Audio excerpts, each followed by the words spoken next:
En quoi consiste l'intervention chirurgicale? Je sais que c'est compliqué, c'est difficile de décrire une intervention chirurgicale, mais je sais que vous êtes un grand pédagogue. Vous allez réussir à nous expliquer comment ça se passe. Alors, l'intervention chirurgicale n'est plus univoque aujourd'hui, heureusement.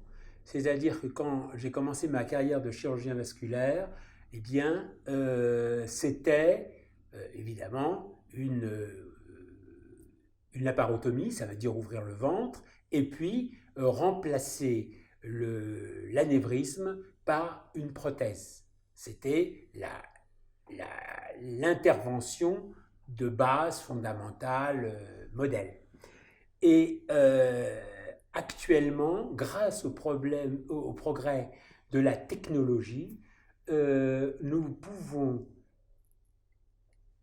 tenter de réparer ces anévrismes par voie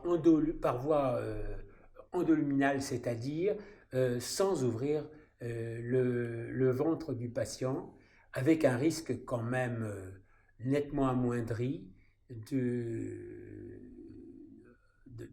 pour ces patients. C'est de la chirurgie à ventre fermé. Voilà. C'est ce que l'on appelle la chirurgie à ventre fermé. Oui, c'est-à-dire que c'est de la chirurgie qui se passe, la chirurgie endoluminale, qui se passe par l'intérieur des vaisseaux.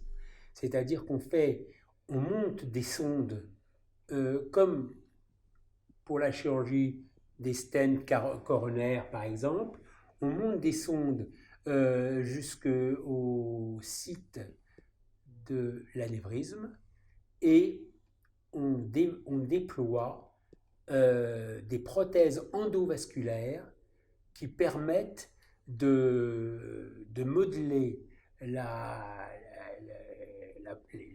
fourche aortique et qui permettent de s'implanter en zone saine au-dessus et en dessous, et de cette façon de court-circuiter cet anévrisme qui n'est plus alimenté par le sang et qui ne présente plus de risque de rupture. C'est de la science-fiction.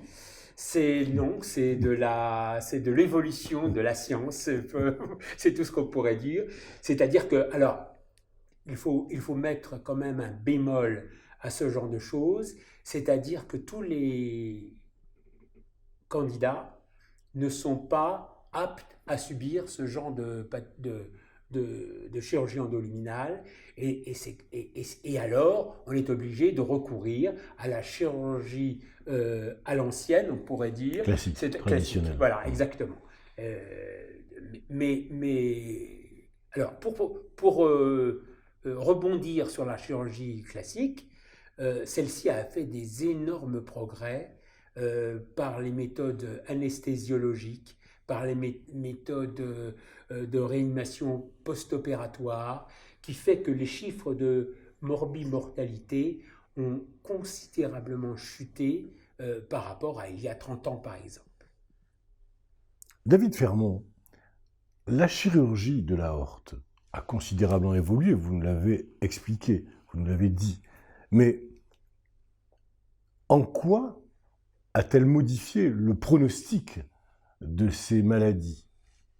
Le pronostic a été révolutionné par non seulement l'évolution technologique dont je vais parler tout à l'heure, mais surtout aussi par les progrès de l'anesthésie, par les progrès des soins intensifs, de la réanimation post-opératoire, de la préhension des patients, qui fait que maintenant, on est passé de chiffres de mortalité en cas de fissuration d'anévrisme qui montait jusqu'à 60% et qui tombe en dessous de 5% aujourd'hui dans le cadre d'une chirurgie conventionnelle.